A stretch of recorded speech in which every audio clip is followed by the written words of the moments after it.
Strādāju no 1995. gada. Sāku strādāt šajā skolā pa skolotāju. Sākumā vispār es nebiju tā kā skolotāja, bet es vadīju pulciņu. Vadīju floristiku, jo man ir mākslas skolas izglītība.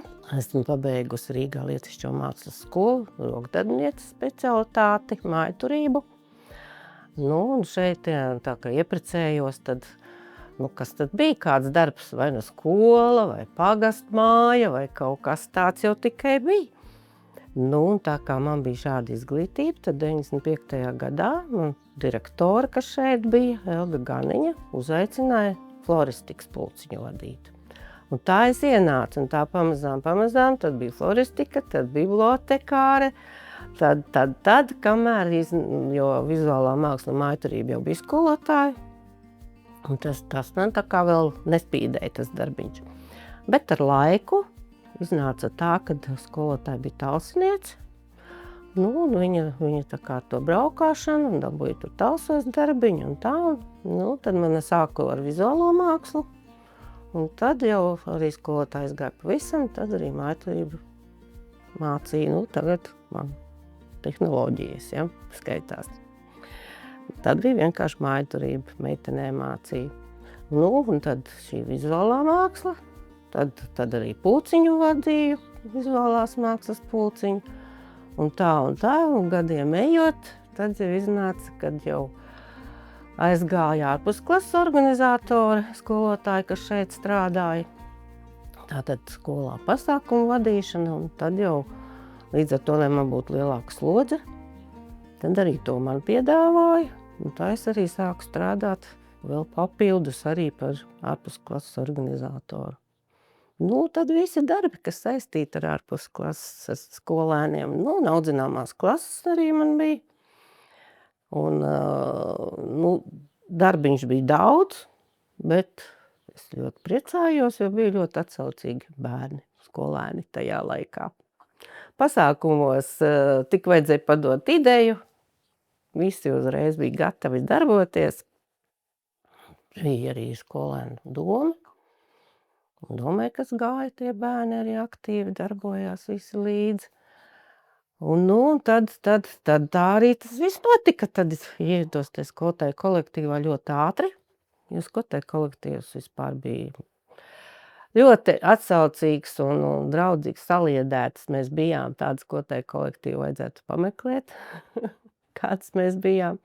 Viena par otru, svētki kopīgi, jubilejas svinējām, katreiz atzīmējām. Un atkal tie lielie svētki, kas bija jau Ziemassvētki. Tad, kad mūs kā filiāli pievieno Laucienas skolai, tas bija pēdējais gads arī tad, kad mēs šeit darbojāmies, un arī bija man 2 audzināmās klases. Tajā gadā, 16. gadā, tad arī vecāki ļoti gribēja, lai tā 9. klase pabeidz šeit kā Dursapas pamatskolas absolventi, jo pārsvarā visiem vecāki arī šeit bija mācījušies. Un tad, kad šeit mēs kā filiāli, tad vēl tā kā braukāju uz Laucienu arī stundas man piedāvāja. Tad, kad viss likvidācija bija, tad jau pārgāju uz Laucienas skolu strādāt. Un arī tur tas pats darbiņš man bija. No manas ģimenes 4 paudzes šeit skolā. Man vīrmāte šeit ir mācījusi, kā pedagogs strādājusi. Tad mans vīrs šeit ir pabeidzis skolu. Mani 4 bērni ir pabeiguši Dursapas pamatskolu, bet mazbērni tikai bērndārzā tagad iet. Bet arī ļoti labi. Prieks par to, ka skola kā ēka tika saglabāta ar to, ka jālaid šeit to pirmsskolas. Visu, ka telpas neaizgāja postā, jo tas tomēr viss ir vēsturiski, un tas bija ļoti skumīgs brīdis. Protams, ka mums visiem vajadzēja no šejienes atvadīties, jo tā vide mums bija tā kā mājas, tā kā viena ģimene, mēs šeit visi bijām, jo klasītes jau bija mazas, bet savā laikā, kad mani bērni šeit vēl mācījās, tā bija diezgan lielas klases. Jo viņi jau saprata, ka mēs vienmēr viņiem palīdzēsim, kā jau mazā skolā, ja. Vienmēr jau ar bērniem darbojās un bērnus, var teikt, atbalsta, palīdz. Tu vari pieiet pie katra kaut ko klāt, ja, kas tad lielākais skaits bija, 17, 18, 20 varbūt kaut kādu brīdi bija, varbūt bija bišķi vairāk kādu laiku arī. Kad mani bērni mācījās, tad bija lielākas klases.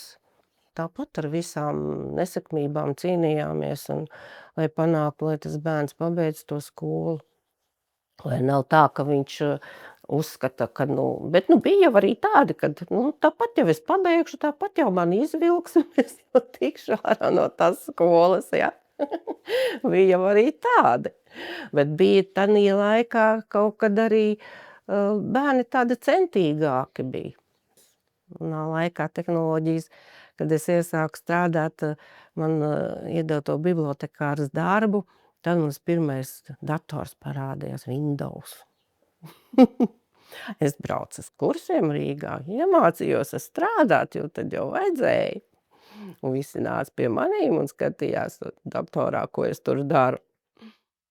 Un tā, vēl kas tāds interesants ir, ka es savā laikā, cik es nostrādāju tos 25 gadus, es piedzīvoju 6 direktorus. Ļoti mainījās mums kaut kā direktori. Un tajos iepriekšējos gados tad tā kaut kā pastāvīgāk, ilgākus gadus bija direktori, bet kaut kā no tā 95. gada, tad tur pa 3, tad pa 4 gadiem, tad tur tā. Kaut kā bija arī tādi direktori, kuri ienāca mūsu skolā. Mēs viņus nepieņēmām arī kolektīvā. Centāmies tomēr tā saliedēt strādāt. Un arī direktors, kurš centās tomēr tajā kolektīvā iekļauties un saprast arī tos kolēģus, ja, tos skolotājus un pedagogus. Bet bija, kurš ienāca bravurīgi. Tagad šitā un tagad tā, ja, un jums te nekādas vicatļautība nebūs. Bet tajā pašā laikā mēs tomēr arī centāmies un tādu direktoru kaut kā tikt vaļā. Un arī sanāca. Bet tas bija viens tāds. Pārējiem mēs ļoti labi sapratāmies. Bet es priecājos, kad bijušie skolnieki paši uzsāka to, ka šogad ir jātaisa tas salidojums. Un meitenes, kas savā laikā man bija ļoti aktīvas skolēnu domē un darbojās visas, tik vajadzēja iesaistīt un viss notika. Un patika vadīt pasākumus, un tās arī reiz darbosies, arī šeit darbojās un uzsāka to, ka vajag, un paši taisa scenāriju, un paši aicina bijušos, un tagad jau mani bērni tāpat visi taisās arī uz salidojumu, un cik es dzirdu, mani audzināmās klases skolēni, kas bija arī runā, ka taču gribās, ka tik sen nav bijis. Tie 5 tā citreiz likās, ka tā kā pātru varbūt, bet tagad, kad tie 10, varbūt, ka tad vairāk tās sajūtas tādas, kad gribās satikties un parunāties.